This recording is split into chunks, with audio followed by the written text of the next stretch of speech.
Assalamualaikum warahmatullahi wabarakatuh. Alhamdulillahirabbil alamin.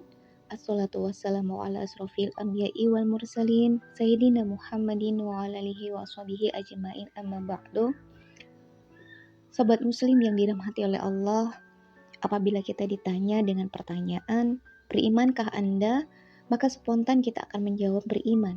Meskipun dengan perasaan kita merasa pertanyaan itu tidak perlu dipertanyakan. Tapi mengapa perlu kita mempertanyakannya?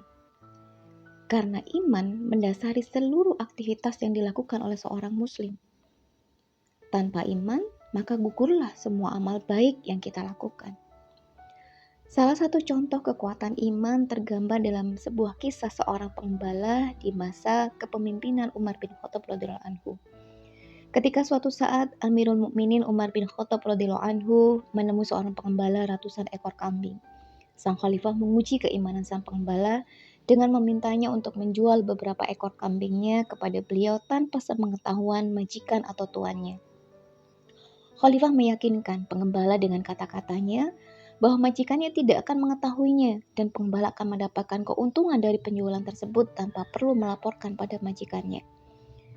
Dengan cerdas penuh keimanan, pengembala itu menjawab, "Benar, majikan saya tidak ada bersama saya dan tidak akan mengetahui kalau kambingnya berkurang hanya beberapa ekor. Tapi fa'inallah, maka di manakah Allah?" Jawaban pemuda ini sangat menyentuh hati karena diucapkan oleh seorang pemuda yang penuh dengan keimanan. Dia menepis bingkai logika keuntungan dunia yang didasarkan pada fakta yang kasat mata semata.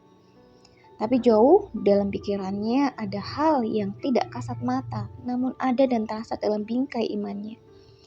Imannya inilah yang kemudian membimbingnya pada setiap ucapannya. Imannya yang menepis logika sederhana tentang ketiadaan Tuhannya. Allah Subhanahu wa Ta'ala diyakininya dengan kuat bahwa Dia Maha melihat siapapun, dimanapun, jauh melebihi kemampuan majikannya. Kisah ini mendidik kita. Begitulah seharusnya keimanan itu bekerja dalam diri seseorang. Satu bentuk yang perlu dihadirkan dalam diri seorang hamba dalam keimanannya adalah bahwa ketika dia mengatakan dirinya saya beriman kepada Allah, maka keimanan itu tampak pada ketundukan pada semua perintah dan menjauhi semua larangannya. Salah satu syariat yang mendidik dan melatih keimanan kita adalah syariat yang diperintahkan oleh Allah pada bulan Ramadan, yaitu syariat puasa. Syariat puasa ini adalah suatu aktivitas yang berat bagi mereka yang tidak beriman. Puasa ini adalah ujian, sebagaimana pengembala diuji oleh Sayyidina Umar bin Khattab radhiyallahu anhu. Kita bisa menguji diri kita dengan pernyataan, tidak akan ada yang tahu kalau aku berbuka di siang hari, karena perbuatanku ini tidak diketahui oleh orang lain. Lalu kita bisa juga menjawab dengan jawaban yang sama seperti yang dilontarkan oleh sang pengembala. Fa ainallah, di manakah Allah? Sebagai orang beriman, tentu saja kita harus menjawab seruan Allah untuk menjalankan puasa. Sebagaimana yang disampaikan oleh Allah dalam surat Al-Baqarah di ayat 183. Wahai orang-orang yang beriman, diwajibkan atas kamu berpuasa sebagaimana telah diwajibkan atas orang-orang sebelum kamu agar kamu bertakwa. Bangun di waktu sahur saat kita sedang terlelap tidur. Menahan lapar dan dahaga di siang hari saat kita sedang bekerja. Dan membutuhkan banyak asupan. Yang halal menjadi haram dan kita tidak boleh melakukannya. Tentu hanya bisa dilakukan karena iman.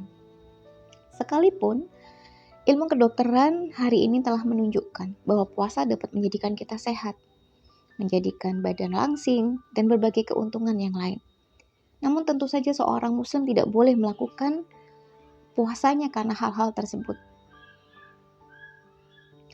Maka motivasi imanlah yang mendorong seorang muslim untuk menjalankan kewajiban puasanya, supaya setiap kelelahannya dalam menahan syahwatnya untuk menjaga dirinya dari segala hal yang membatalkan puasa dan pahala puasanya mendapat nilai di sisi Allah. Orang yang beriman meyakini bahwa ketaatannya, ketundukannya kepada syariat Allah, kala akan berbuah kenikmatan yang tiada tara, tiada batas, yang akan diberikan oleh Allah di dalam surganya. Nah, syariat puasa ini menjadikan kita untuk berintrospeksi, muhasabah terhadap amal-amal yang kita lakukan. Apakah semuanya didasarkan karena iman atau hanya pada tuntutan kenikmatan duniawi seperti pujian atau sekedar pencitraan? Maka tentu orang yang beriman tidak akan menjadikan setiap amal solehnya tidak bernilai di sisi Allah hanya karena motivasi dunia yang ingin dia raih. Begitulah seharusnya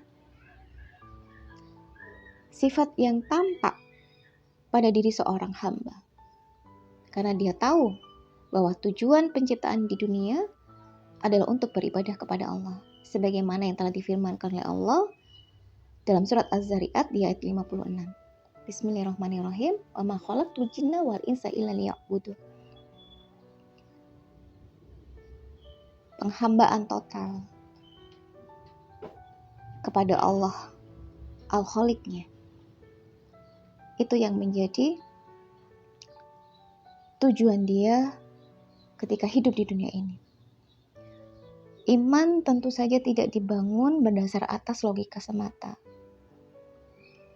Iman ini bukan juga hanya pengakuan, tapi dia adalah perbuatan yang didasari oleh pemahaman atau ilmu. Maka jika semua itu tidak dihadirkan, sebagaimana yang telah disampaikan oleh Rasulullah, betapa banyak orang-orang yang berpuasa di setiap tahunnya di bulan Ramadan, tapi tidak sedikit yang hanya mendapatkan lapar dan dahaganya. Kenapa itu bisa terjadi? Karena tidak ada iman yang mendasarinya dan tidak ada ilmu sebagai sumbernya, sehingga tidak ada amal soleh yang mengiringinya.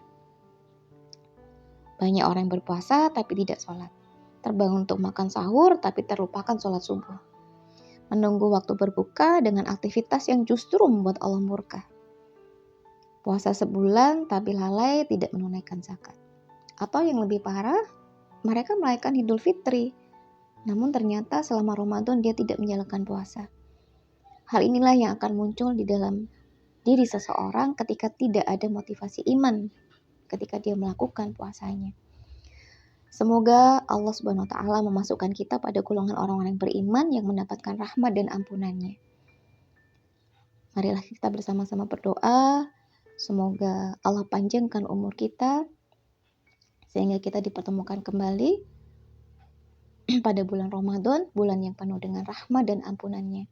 Allahumma barik lana Rajaba wa Sya'bana wa balighna Ramadan. Allahumma shawab. Barakallahu fikum. Assalamualaikum warahmatullahi wabarakatuh.